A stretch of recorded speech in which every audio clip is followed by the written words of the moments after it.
It's not hard to make $1 million in a year. In fact, I'd argue that it's harder to make $20,000 in a year because you're gonna probably be doing work that you don't enjoy, that you struggle to get out of bed in the morning, and you absolutely hate. Making $1 million is not hard, and in fact, it can actually happen very, very quickly, but it requires changing a certain set of beliefs that a lot of people hold on to that stop you from ever reaching that next level.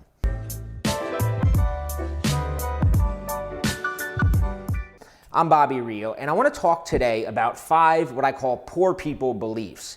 Now, I discovered these beliefs because I was guilty of having them. And when I look back at my life and I see the progression that I made, where for a really long time I had plateaued at the $30,000 a year range. I was out of college for 10 years and I was still at that $30,000 range. And then within 5 years, I went to the point where I was making $1 million a year. Not just having $1 million saved, which I did, but also earning an income of $1 million in a single year. So how did it happen? Well, of course, there is the standard, things of developing a business and all that sort of stuff. But all of that, the business and stuff like that, to me, that's secondary. Because if you don't get what I'm going to talk about here right, you're going to go in the wrong direction. And it's kind of like driving with the emergency brake on. Maybe you felt like that, where for a really long time you're like, I want to change things. I want to get out there. I want to be more ambitious. I want to make something happen. But it's almost like there's something holding you back, an invisible chain. And that's sort of what the beliefs that I'm going to talk about today are. They're invisible chains that prevent you from hitting that next level. They get you stuck in that middle class or even poor income level. So what are some of the beliefs? I want to get into it fast. I want to go through them kind of quick, but they're really, really important. So you want to pay attention. So belief number 1, and I held on to this belief for a long time, and that is that hard work and time equals money, right? So what do I mean by that? So back when I was making $30,000 a year, I had a painting business. And one of the things that I used to struggle with internally was this idea that in order to get my painting business to the next level, it would require me to work more hours, to work harder, to manage bigger crews. And all of that was very intimidating to me because in my mind, I was struggling every day to get the jobs done that I needed to get done, to go on the estimates that I needed to get done, to make all the phone calls at the end of the day. I barely had time in the day to accomplish that. So internally, the idea of making $1 million with my painting company was almost, it was almost a voice in my head saying, there's no way you can do it. And even when I would read a book or I would feel inspired and I would start, listening to some podcast that was telling me management techniques or something, in the back of my head, I would always go, yeah, but how am I going to manage all these people? How am I going to have enough time in the day? And that stems from this idea that a lot of people have, especially poor people, especially middle class people, that hard work and time equals money. The fact is that hard work and time will never make you enough money to be rich. You don't get rich by working harder. You don't get rich by putting in more hours.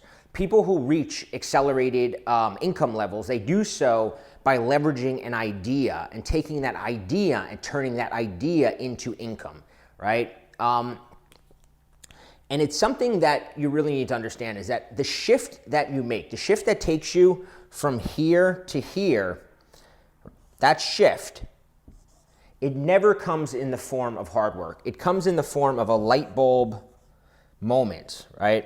My light bulb is kind of a weird light bulb, but it comes in the form of a light bulb moment or an idea.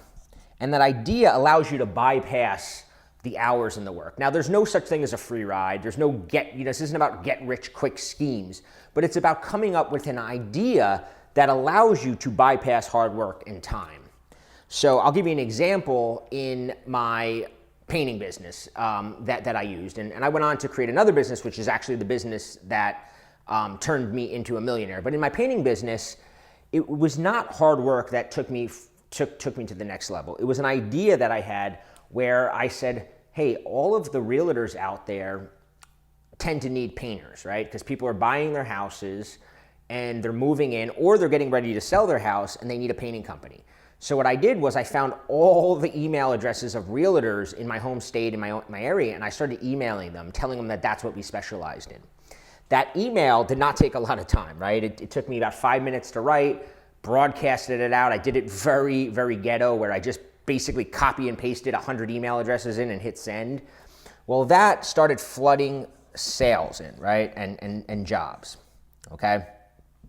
That was all an idea. That idea of sending out an email to all these people accomplished way more than me knocking on doors or cold calling people or years of referrals. It was one simple idea that made that big shift. Now, so an idea is actually what takes you to money. One idea. Sometimes that's all it takes is one idea. And I've experienced that over and over again in my current business, where I would be at a stagnant level, right? I can remember when I hit the $500,000 a year mark, and I was there for a really long time, a few years, and I felt like, well, maybe this is just the maximum that I can make in this business is $500,000 a year.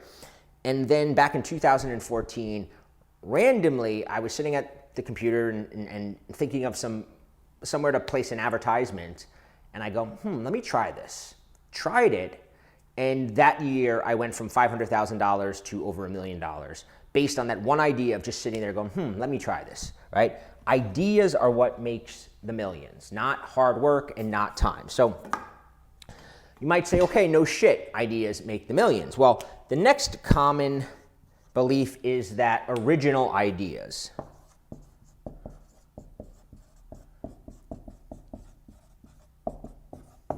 Right? Original ideas equals money. Again, not true. This is a middle-class poor person belief where I have so many friends, and I'm criticizing them, but I was like this myself, where for years I would go, man, I just need that one idea. I just need to think of something that I can create and get it out there. And I would sit around and, brainstorm things and kind of come up with all these crazy inventions. And I always had that idea that if I could just come up with something that nobody else has thought of, I would make millions of dollars. Well, the fact is that very rarely do original ideas make millions of dollars.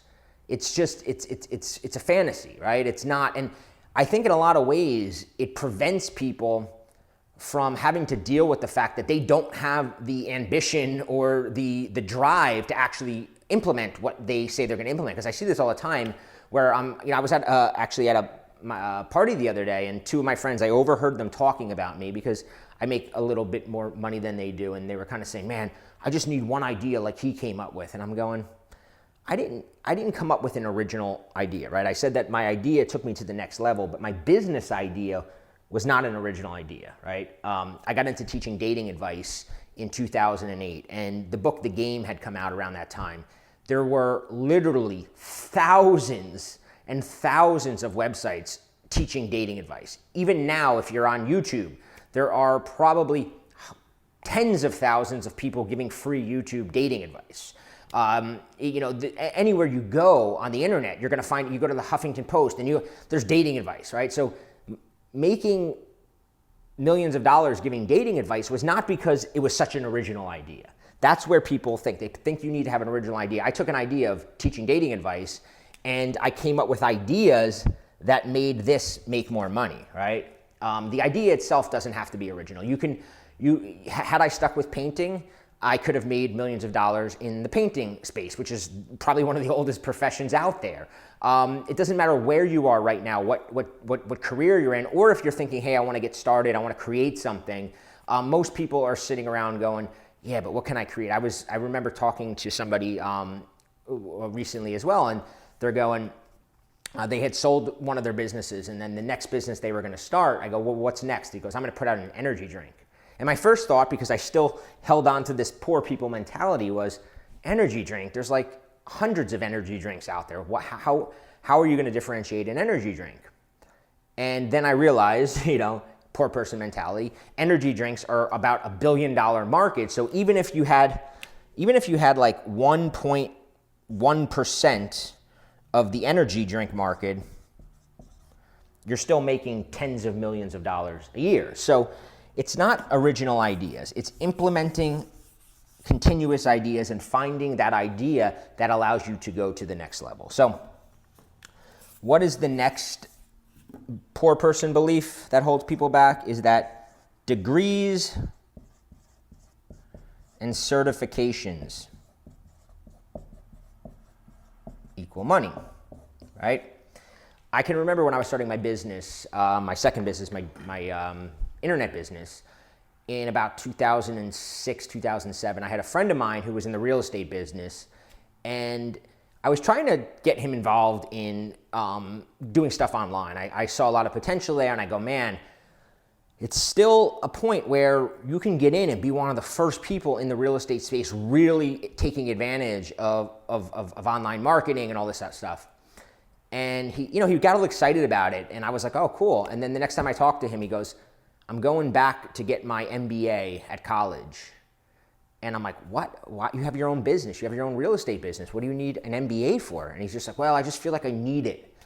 And fast forward to today, he's still $100,000 in debt because of that degree that he got. And other than a couple years of partying as a grad student, he saw no real benefit from it. And a lot of people hold on. It's a very middle-class mentality of, to get to that next level, I need a degree or I need some sort of certification, right? I need somebody to tell me that I now deem you worthy to make $100,000 a year. Okay, you're now worthy to make $200,000. It's been enough time and you've put enough hard work in, so now I'm going to give you the certification that allows you to make $1 million a year. That's gone. I mean, I don't even know if it's ever really been there, but nowadays, I remember a guy named James Altucher. He said something 5 or 6 years ago that really struck a chord with me. He goes, the gatekeepers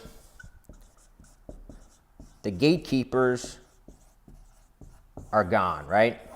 And what he meant by that is that in the past, there were gatekeepers. If you wanted to write a book, there were publishing companies that you had to impress. If you wanted to teach something, which I went to school to be a teacher, right? And I went to school to be a teacher, and back then, in order for me to teach, I had to get my teaching degree, and then I had to go to a school and teach in the public school system, and I needed, a certification. If I wanted to teach college, I needed a college certification. If you wanted to be a film producer back in the day, you had to go to screenwriting school, and then you had to get into the Hollywood circles and all that sort of stuff. But nowadays, the internet has lifted that, right? Things like Netflix allow any filmmaker, things like YouTube allows anybody to be a producer, to skip over that gateway. Amazon.com, if you wanted to write a book, you can upload your book to Amazon.com right now. If you create your own product, back in the day, Walmart and these chain stores like Home Depot and all these kind of places, like you needed to get your product in these stores to be successful. Well, those days are gone because nowadays anybody can sell their product on Amazon.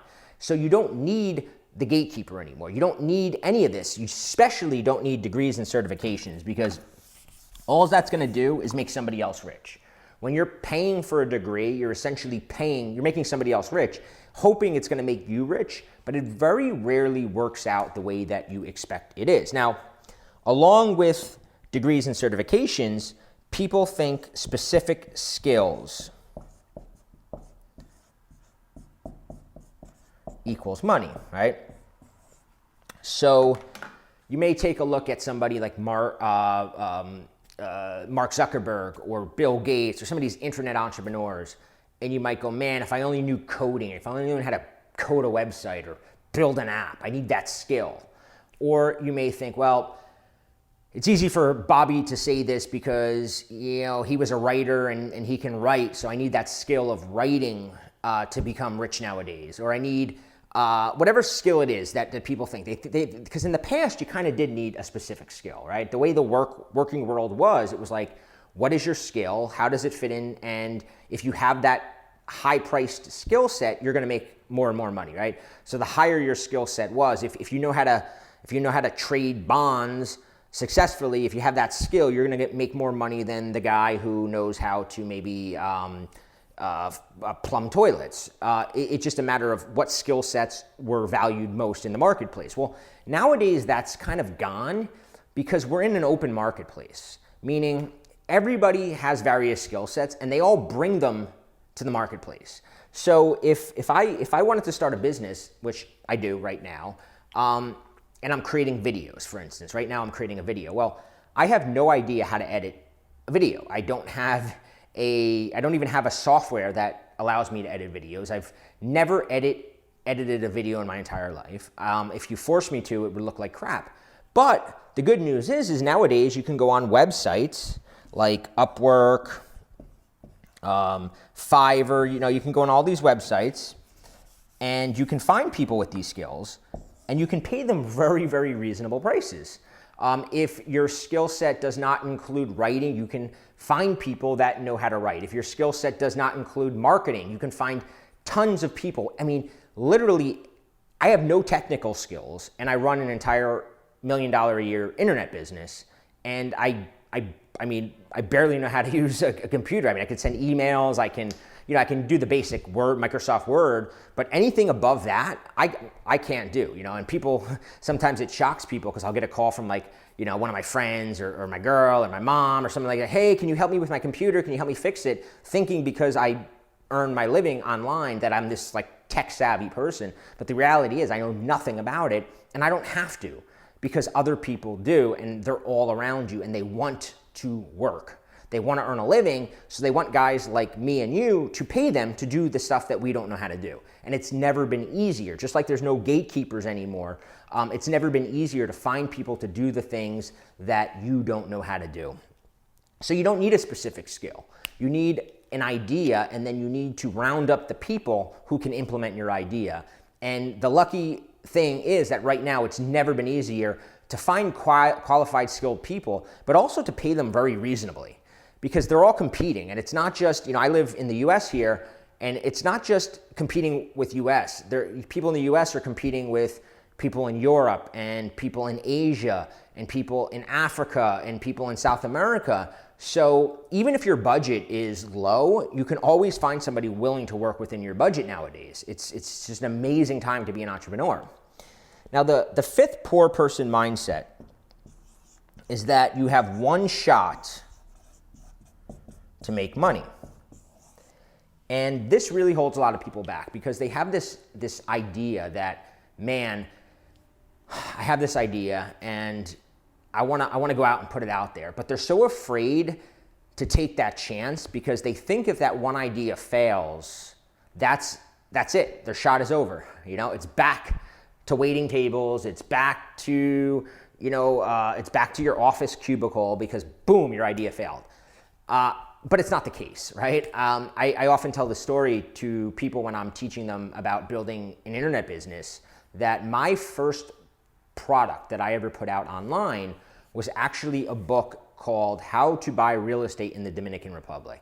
Because at the time, when I was doing this, I had been down in the Dominican Republic. I was a real estate agent for a little while, and I had known a lot of contacts down there. So I'm like, everybody probably is going to want this, right? The internet, this was like 2006 when the real estate market was super hot. And I go, man, everybody's going to want Dominican Republic real estate soon. I noticed it was just everybody started talking about it. It was like becoming this hot thing.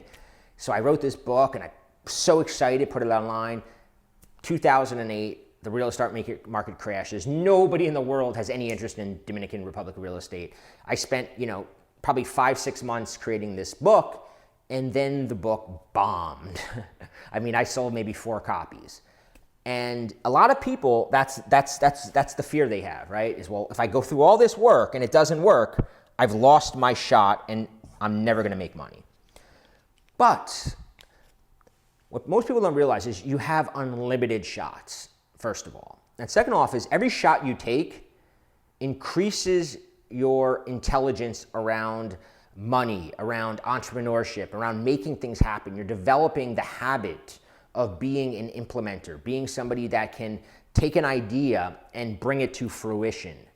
And I always tell people that that Dominican Republic real estate book, although it only probably made me about $80, it's made me more money than anything else that I've ever done because it took me from being an employee at the time I wrote that on my spare time when I was painting houses and kind of working as a realtor on the weekends. And it brought me into this idea of becoming a producer. I actually took something out of nothing and created this book, and then got it online, created a sales page, created the ability to take payments. And now I had something. I didn't have money coming in from that book, but I had a new skill set, a new view of the world. And that's, every shot you take gives you that. No matter what happens, win or lose, you walk away with something that is going to carry forward with you to your next endeavor that's going to make your chance of success more likely. And so many people that I know, I mean, it's crazy because so many people I know had to take multiple shots before they hit it big. I have a website, TSB Magazine, and I always find it interesting because it's been around since 2006. It was a dating advice website, and a lot of people wound up writing articles for me over the years. And a lot of these people at the time, they wanted to, they were writing articles because they wanted to either be a health coach or a dating advice coach. And a lot of them failed at that. But then they went on to do something completely different. And I'll see them, one guy started an app that is making millions of dollars. Another guy became a New York Times best-selling author in a completely different space. So my point is that people that are really successful, they take a lot of chances. I mean, even in my life, I quit waiting tables and I said, I'm going to start a business in painting houses.